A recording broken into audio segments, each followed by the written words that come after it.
नमस्कार दोस्तों, एक बार फिर से आप सभी का स्वागत है ज्ञान अब 5 यूट्यूब चैनल पर। अगर चैनल को सब्सक्राइब नहीं किया है तो सब्सक्राइब कर लीजिएगा, बेल आइकन को हिट करके ऑल जरूर सेलेक्ट कर लीजिएगा, लाइक शेयर कमेंट करना मत भूलिएगा। तो शुरू करते हैं आज का वीडियो। नमस्कार दोस्तों, एक बार फिर से स्वागत है मेरे यूट्यूब चैनल पर। आज इस वीडियो में सीखेंगे कि यूडाइस प्लस के स्टूडेंट मॉड्यूल में स्टूडेंट को इंपोर्ट कैसे करेंगे। तो इसके लिए सबसे पहले आपको गूगल ओपन करना है और यहाँ पर स्टूडेंट मॉड्यूल को एक्सेस करने के लिए लिखना होगा यूडाइस प्लस SDMS यानी स्टूडेंट डेटाबेस मैनेजमेंट सिस्टम। इसको लिखकर करेंगे सर्च। तो करते हैं। तो जैसे ही सर्च करेंगे तो आपके सामने यहाँ पर देखिए यूडाइस प्लस का एक लिंक प्रोसेस खुला, जहाँ पर आपको स्टूडेंट मॉड्यूल लिखा हुआ दिख रहा होगा। इस लिंक पर ही क्लिक करेंगे स्टूडेंट मॉड्यूल वाले पर। तो करते हैं क्लिक और देखते हैं अगली स्क्रीन। इसके बाद आपको यहाँ पर नीचे देखिए सिलेक्ट स्टेट टू लॉगिन लिख रहा मिल रहा है। यहाँ पर आपको अपना स्टेट सिलेक्ट कर लेना है। स्टेट सिलेक्ट कर लिया मैंने, उसके बाद आपको गो पर क्लिक करना है। तो करते हैं क्लिक। जैसे ही गो पर क्लिक किया तो अगली स्क्रीन आई स्टूडेंट मॉड्यूल को लॉगिन करने की। यहाँ पर लॉगिन डिटेल्स फिलअप करनी है। पहले आपको यूडाइस कोड यहाँ डालना है यूजर आईडी पर, पासवर्ड, कैप्चा और उसके बाद लॉगिन पर क्लिक कर देना है। यदि आपको पासवर्ड नहीं पता तो फॉरगेट पासवर्ड लिंक का प्रयोग करके पासवर्ड को रिकवर कर सकते हैं। जब पासवर्ड रिकवर हो जाएगा तब आप पासवर्ड का प्रयोग करके लॉगिन प्रक्रिया अपना सकते हैं। तो यहाँ डिटेल्स फिलअप करके मैं लॉगिन पर क्लिक कर रहा हूँ। देखते हैं अगली स्क्रीन। लॉगिन होने के बाद की अगली स्क्रीन ये आएगी, जहाँ पर आपको फॉर्म सेंटर वाला पॉइंट भी मिलेगा, जो इसका मैं वीडियो बना चुका हूँ। ठीक है, इसका लिंक मैं डिस्क्रिप्शन में भी दे दूंगा। करंट एकेडमिक ईयर के लिए इस पर क्लिक करेंगे और पुराने एकेडमिक ईयर के लिए इस पर क्लिक करेंगे। तो काम हमको अपने प्रेजेंट करंट ईयर पर करना है। ठीक है, तो यहाँ पर क्लिक करते हैं। जैसे ही करंट एकेडमिक ईयर पर क्लिक किया तो अगली स्क्रीन ये आई, जहां पर आपको एक पॉपअप विंडो मिली स्कूल इन्फॉर्मेशन की। कुछ बेसिक इन्फॉर्मेशन होंगी, इसे क्लोज करेंगे। जिसके बाद आपको बैक स्क्रीन दिखेगी जहां पर इंपोर्ट प्रक्रिया समझेंगे। तो करते हैं यहाँ पर क्लोज पर। तो देखिए आपके सामने ये स्क्रीन आ चुकी है। मेन पॉपअप विंडो को बंद करने के बाद, क्लोज करने के बाद आपके सामने देखिए यहाँ पर एक इंपोर्ट मॉड्यूल का लिंक मिला हुआ है, जहां से आप स्टूडेंट को इंपोर्ट प्रक्रिया के लिए आगे बढ़ा सकते हैं। तो यहाँ पर मैं क्लिक करता हूं इंपोर्ट मॉड्यूल पर। जैसे ही आपने इंपोर्ट मॉड्यूल पर क्लिक किया तो तीन ऑप्शंस आपके सामने हाजिर हैं। Import with in state, import outside state. देखिए इंपोर्ट विद इन स्टेट का सिंपल सा मतलब है कि आपके राज्य के अंदर का ही कोई बच्चा जिसको आप इंपोर्ट कर रहे हैं उसके लिए लिंक है। इंपोर्ट आउटसाइड स्टेट का मतलब है कि जिस बच्चे को इंपोर्ट कर रहे हैं वो आपके स्टेट से बाहर के स्टेट का है, किसी अन्य स्टेट का है। तब आउटसाइड स्टेट से लिए आप इस लिंक का प्रयोग करेंगे। ठीक है, और ये ड्रॉप बॉक्स इनएक्टिव स्टूडेंट की लिस्ट के लिए लिंक है। तो करते हैं इंपोर्ट विद इन स्टेट, गो पर क्लिक, फिर बाद में आउटसाइड स्टेट के लिए भी प्रक्रिया प्रक्रिया समझा देंगे। तो विद इन स्टेट वाले लिंक पर क्लिक करते हैं।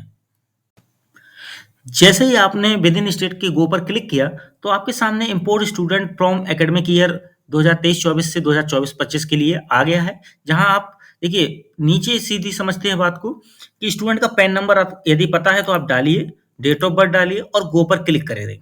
यदि पैन नंबर नहीं पता है और डेट ऑफ बर्थ नहीं पता है तब क्या करेंगे, तो गेट पैन एंड डीओबी यहाँ पर क्लिक करेंगे। तो करते हैं क्लिक। जैसे यहाँ पर क्लिक किया तो देखिए गेट पेन एंड डीओबी प्राप्त करने के लिए क्या करना है, उस बच्चे का आधार नंबर और जन्म का साल डालना है केवल, और क्लिक कर देना सर्च पे। आपको नीचे क्या मिल जाएगा, स्टूडेंट का पेन और यहाँ डीओबी। उसको नोट कर लेंगे और फिर इसको बंद करके आप यहाँ पर वो चीजें इनपुट करके गो पर क्लिक करेंगे। तो मैं एक डिटेल डालकर यहाँ पर गो पर क्लिक करके दिखाता हूँ।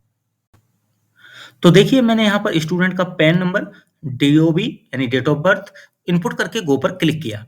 अब ये मैंने बताया पेन एंड डीओबी पता है तो डायरेक्टली डाल सकते हैं। अदरवाइज मैंने अभी आपको समझाया कि डीओबी और पेन कैसे एक्सेस करेंगे, get DOB and PAN Aadhaar number के प्रयोग से।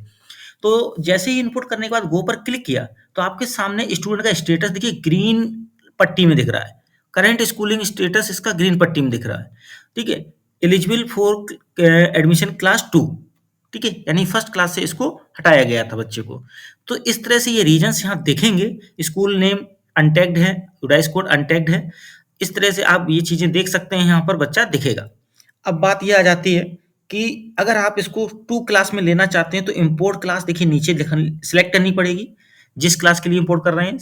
आपको सेक्शन उसका सिलेक्ट करना पड़ेगा कि किस सेक्शन के लिए बच्चे को ले रहे हैं, और फिर उसके बाद डीओबी बच्चे की इनपुट करनी पड़ेगी और नीचे ये इंपोर्ट बटन पर क्लिक करके इंपोर्ट कर सकते हैं।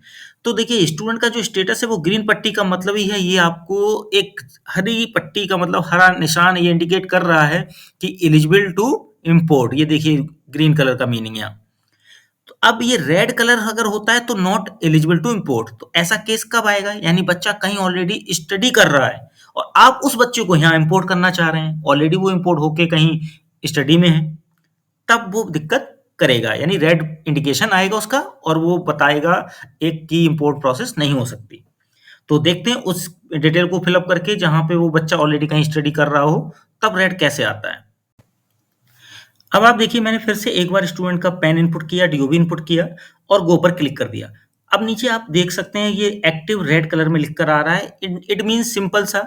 आप लास्ट लाइन नीचे भी चेक कर सकते हैं कि import is not allowed, please contact to block या डिस्ट्रिक्ट MIS। अब समस्या समझ चुके हैं कि ये बच्चा एक्टिव है यानी स्टडी में है, तो आप इसे अपने यहाँ पर इंपोर्ट कर नहीं सकते। यही एक प्रोसेस है। यदि आपको ग्रीन पट्टी दिख रही हो पीछे की स्क्रीन में मैंने दिखाया, कुछ उसमें मैसेज होगा जो भी, उसके बाद आपको नीचे इंपोर्ट ऑप्शन मिलेगा, वहां से इंपोर्ट प्रोसेस को अपना सकते हैं। तो ये एक तरीका हो गया विद इन स्टेट का। अब आपको ले चलते हैं आउटर स्टेट यानी अदर स्टेट के लिए। अब आप देखिए यहाँ पर इसी के बगल में आउटसाइड स्टेट का ऑप्शन है इंपोर्ट के लिए, इस पर गो पर क्लिक करेंगे तो करते हैं क्लिक। तो देखिए मैंने जैसे आउटसाइड स्टेट वाले इंपोर्ट ऑप्शन को क्लिक किया गो पर, तो यहाँ आप देख सकते हैं कि स्टेट में आपको स्टेट सेलेक्ट करने को मिल जाएगा, जो भी स्टेट है।